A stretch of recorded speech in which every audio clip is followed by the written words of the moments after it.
Hüseyin Aşık Production təqdim edir. O gelir yarın alım, kubri gelir yarın alım. O gelir yarın alım, kubri gelir yarın alım.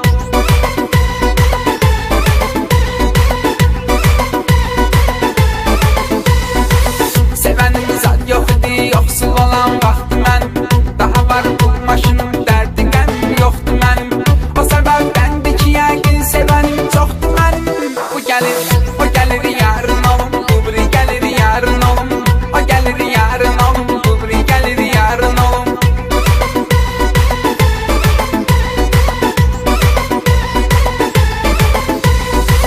Elə görkəmli oğullar yaşayır məskəndə. Görüb olan kimi heyranı yolarsan səndə. Elə bil başqası yoxdur, nə görürlər məndə. O gelir yarın alım, kubri gelir yarın alım. O gelir yarın alım, kubri gelir yarın alım.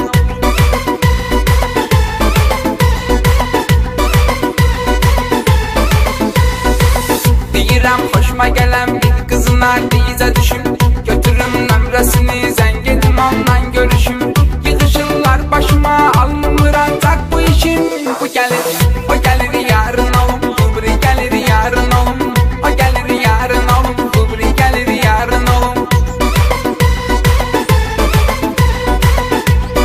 Hüseyin Aşık Production Təqdim edir. Bu qədər zəngli olar, telefonu yandırdı yanım.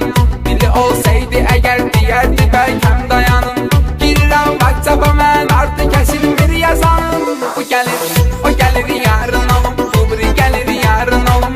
O gelir yarın alım, kubri gelir yarın alım.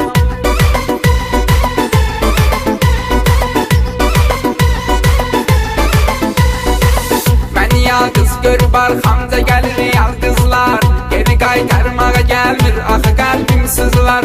Bir-birindən də gözəldir canı yanmış qızlar. O gelir yarın alım, kubri gelir yarın alım. O gelir yarın alım, kubri gelir yarın alım.